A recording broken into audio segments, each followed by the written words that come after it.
WHO के मुताबिक 1 in every 3 women globally experience violence. अब ये वायलेंस डोमेस्टिक भी हो सकता है, सेक्सुअल भी हो सकता है, स्ट्रक्चरल भी हो सकता है। और जब पाकिस्तान की बात की जाए तो हालात मुख्तलिफ नहीं हैं। According to the last demographic and health survey for Pakistan, 39% ऑफ women aged 15 to 49 years who had never been married reported being subjected to intimate partner violence। अब यहाँ पे एक चीज़ मैं बता दूं कि डोमेस्टिक वायलेंस के जो फिगर्स हैं वो तो बहुत डिफरेंट है इससे। इसके अलावा भी जो हमारी वुमेंस हैं उनमें 39% जो है वो वायलेंस का शिकार होती हैं। और अगर हम सेक्सुअल वायलेंस की बात करें तो इसमें से सिर्फ 6% वुमेन जो हैं वो सरवाइव कर पाती हैं।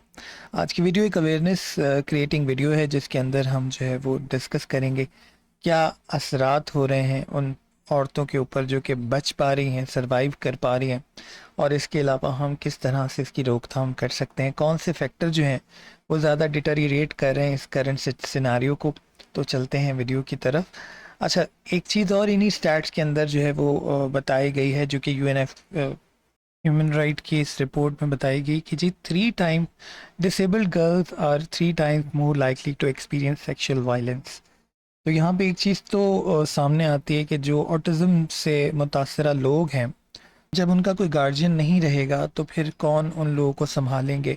और अक्सर ऐसे बच्चों के जो जायदाद है या घर बार है वो उनके रिलेटिव्स जो हैं उनसे ले लेते हैं। ऐसी सूरत में ये बच्चे जो है वो बेघर हो जाते हैं और फिर उसके बाद बहुत ज़्यादा चांस होता है कि ये सेक्सुअल वायलेंस का शिकार होंगे।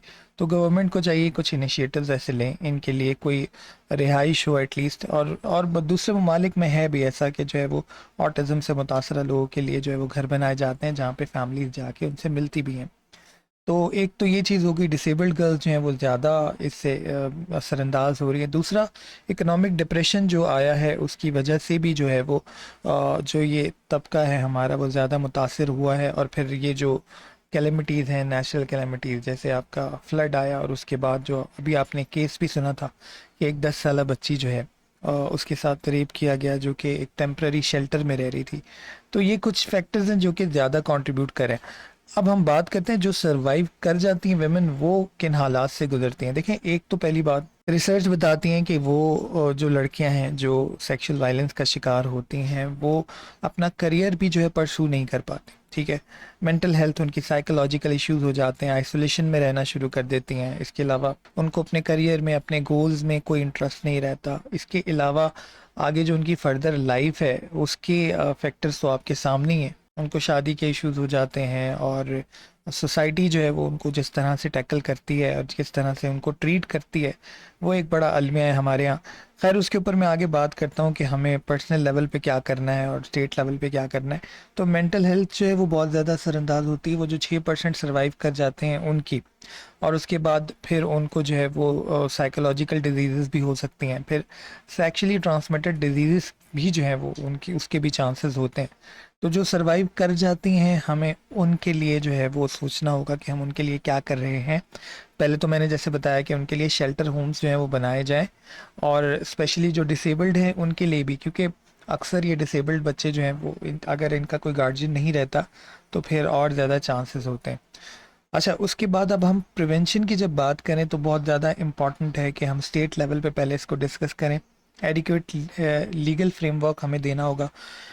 जो भी रेप केसेस हैं उनको जल्द अज जल्द जो है वो सॉल्व किया जाए और टाइम बाउंड डिसीजंस दिए जाएं कि जी 6 मंथ के अंदर जो है इसका डिसीजन होना ही होना है। अक्सर केसेस में आप देखते हो कि टाइम पीरियड इतना ज़्यादा होता है कि वो फिर जो है वो चीज़ें, जितना ज़्यादा आप टाइम दोगे प्रीडेटर को उतना ज़्यादा लूप होल्स को वो इस्तेमाल करेगा। तो टाइम बाउंड डिसीजंस होने चाहिए।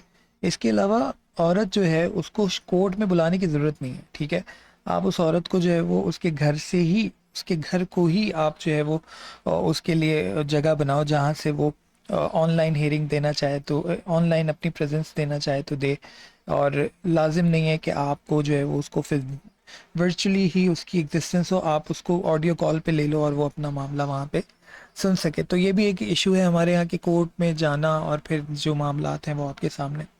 अच्छा, एफिशिएंट रिस्पांस प्रोग्राम मैंने बताया आपको कि जी जो लड़कियां बच गई हैं उनके लिए कोई हमने मैकेनिज्म बनाना है कि जी जो जो सरवाइव कर गई हैं उनको हमने कैसे जो है वो रेस्क्यू करना है, ठीक है।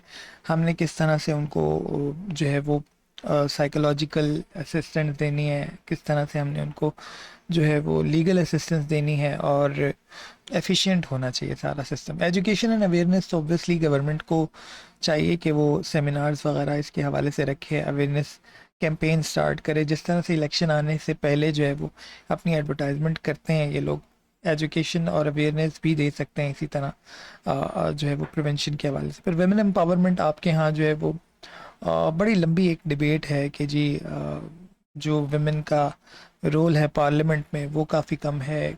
कोटा उनका 60 सीट का है नेशनल असम्बली में। फिर हमें स्ट्रक्चरल एडजस्टमेंट की ज़रूरत है, रिफॉर्म्स की ज़रूरत है। जैसे हम अपनी जितना ज़्यादा हम वुमेन एम्पावरमेंट करेंगे उतना ज़्यादा जो है वो बेहतर होगा। देन स्किल बेस्ड एजुकेशन आप प्रोवाइड करें, जैसे सिलाई है और दूसरे काम हैं जो कि आसानी मुहैया करें उनकी फाइनेंशियल नीड्स को पूरा करने के लिए। प्रिवेंशन पर्सनल लेवल पे हम क्या कर सकते हैं, जो कि मैं और आप आज से अभी से कर सकते हैं। जो लोग इस चीज़ से मुतासर होते हैं, अनफॉर्चुनेटली हाफ जो तादाद है, 50% तो लोग जो है वो वुमेंस जो है वो बता भी नहीं पाती हैं अपने इश्यूज़।